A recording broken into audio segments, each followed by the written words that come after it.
もし明日からあなたのスマホが石を持って勝手に稼いでくれる相棒になったらどうしますか？5月19日から20日の Google I/O でのジェミニがやばい、スマホ、日常が SF になる瞬間を解説。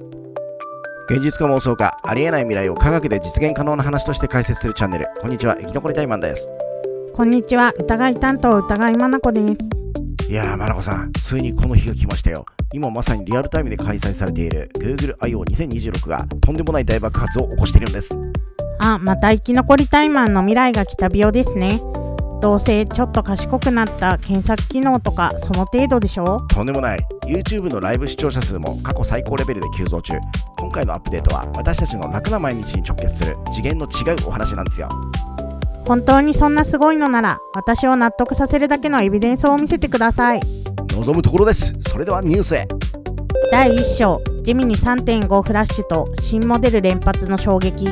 さあ見てください。今回の Google I/O 2026はまさにジェミニ新モデルの集中豪雨です。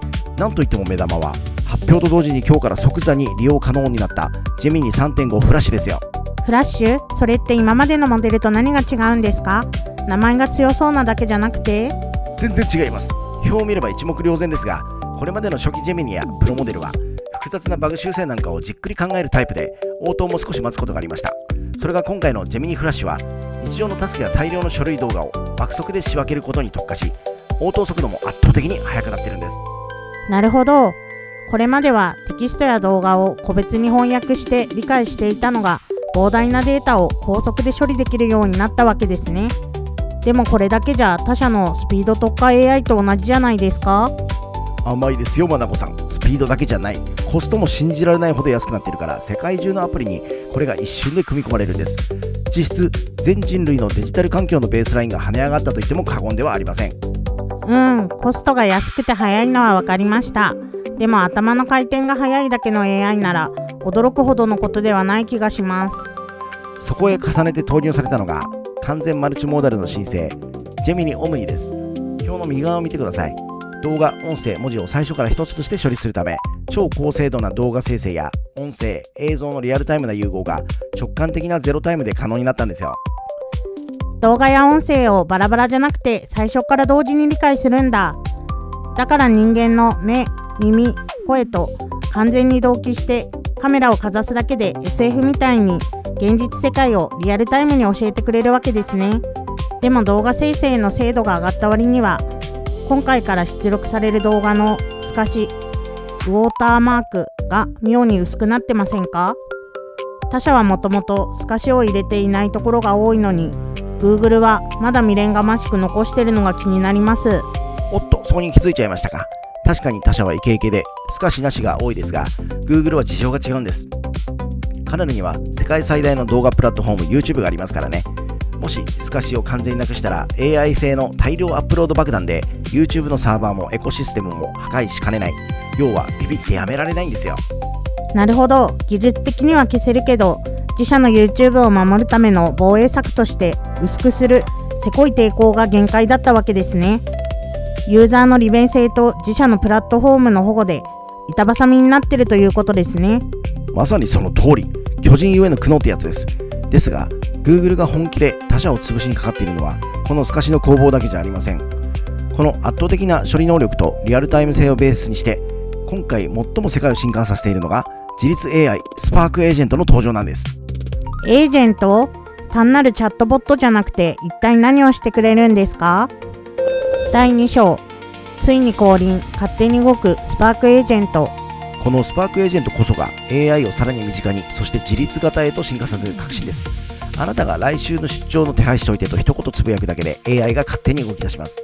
2030年とかの未来の話じゃなくて、今回の発表でそれがもう始まってるんですか？はい、カレンダー、Gmail、Google マップ、さらには外部の予約サイトまで AI がアプリの壁をまたいで裏で仕事を終わらせるんです。もはやあなたが操作する必要すらありません。自立して動く？でも頼んでもいないのに勝手に Amazon で変な買い物されたり、勝手にメール送られたら困るんですけど。それは確定前の事前承認ステップをユーザーが任意で設定することで 100% は防げます。決済や重要アクションの寸前でだけスマホが親指の生体認証を求めて画面をポップアップさせる仕様ですね。アプリをまたぐ全自動化は便利そうだけど、本当にトラブルなく動くんですか？いくつかのアプリを駆使すれば自分でもできるレベルでしょ？アプリをまたぐ手間の全自動化こそが本質です。 API 連携により予約、決済、メールがワンタップで連動するため、人間が手動でコピペするよりはるかに正確なんですよ。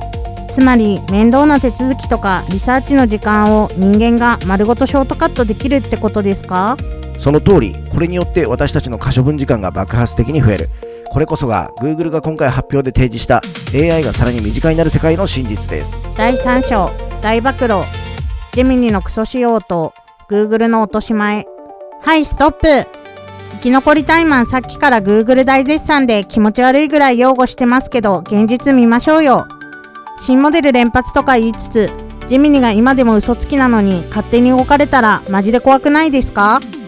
クロードや GPT みたいに信用できるレベルまで本当に来てるのって話です。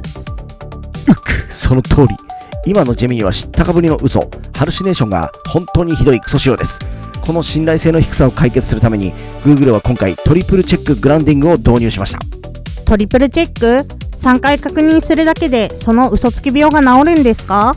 ちゃんとしたプロンプトも必要ですが、前よりは圧倒的に治ります。 AI が自律行動をする直前に社内の独立した3つの検証アルゴリズムが出力された情報と現実のファクトデータを高速で照合します。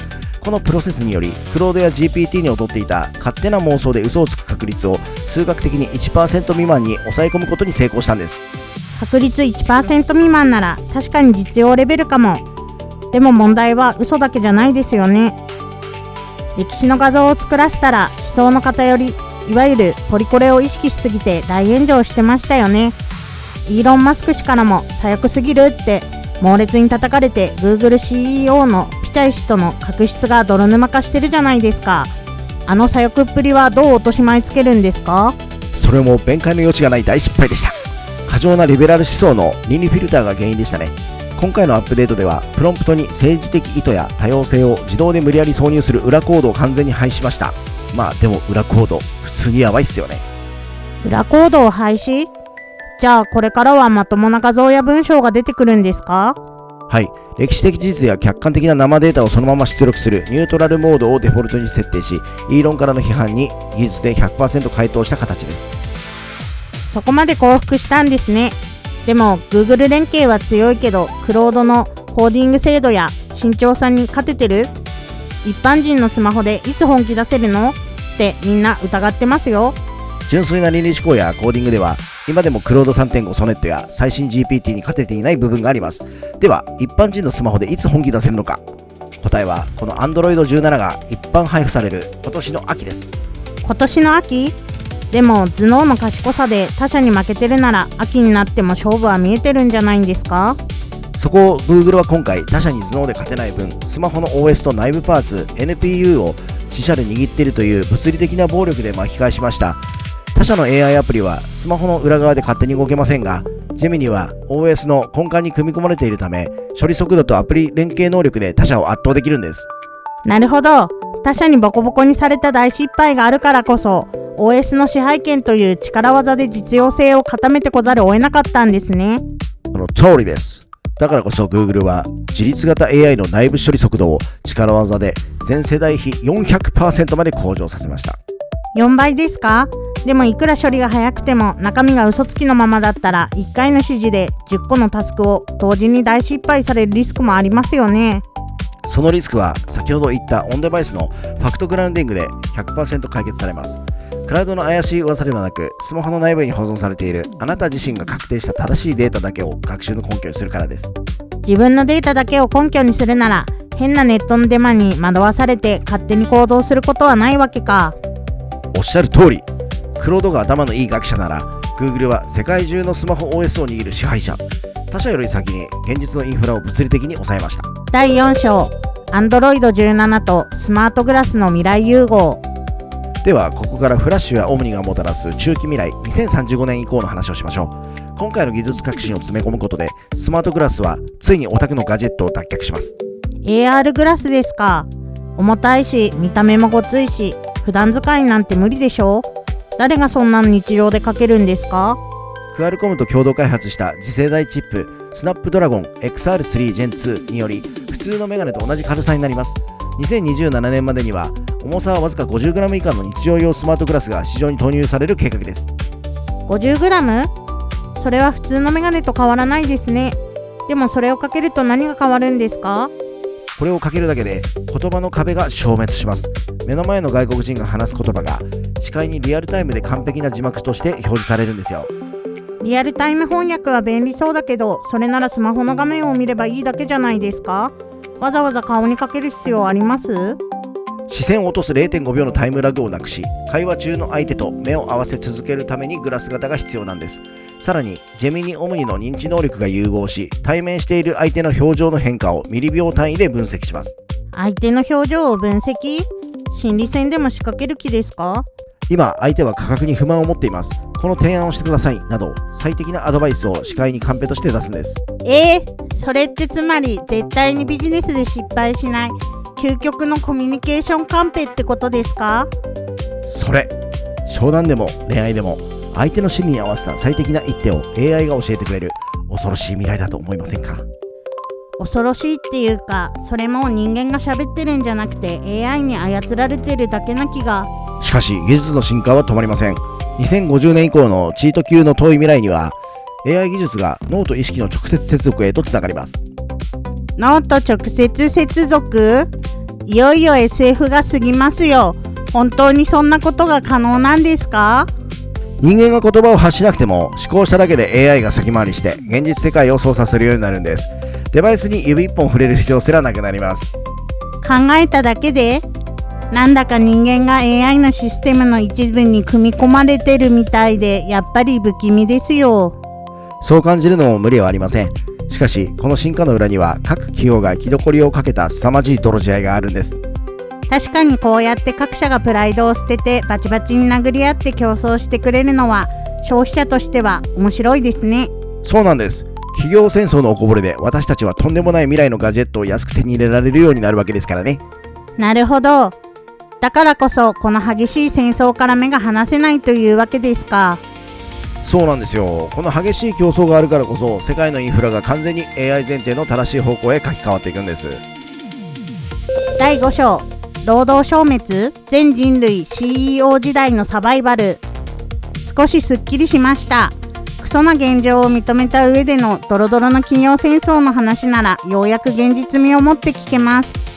で、この競争が極まった先で私たちの労働や学習はどんな風になっていくんですか？最大の恩恵は私たちが毎日パソコンに向かってカタカタ作業する時間が消滅することです。これからは人間は全員が実務をすべて AI に丸投げして方針だけを決める CEO のような存在になります。意思決定こそが人間の仕事になるんです。全員が CEO。でもそうなると人間は自分で頭を使わなくなって暇すぎて脳が退化しちゃいませんか？案外そんなことないかもしれませんよ。つまらない単純作業から解放されるだけで人間は本当の創造性と純粋な学びに時間を使えるようになります。教育の形も根本から変わるんですよ。教育ですか？でも学校の詰め込み式のシステムなんて AI 時代には何の意味もなくなっちゃいますね。そうかもしれませんね。これからは AR グラスを通じてあなたの脳の理解速度に合わせた世界最高の AI 家庭教師が24時間リアルタイムでナビゲートしてくれます。置いてきぼりになる子供はもう一人もいなくなります。全員が完全に自分のペースで最高の教育を受けられるようになるんですか？それなら落ちこぼれもいなくなりそうですね。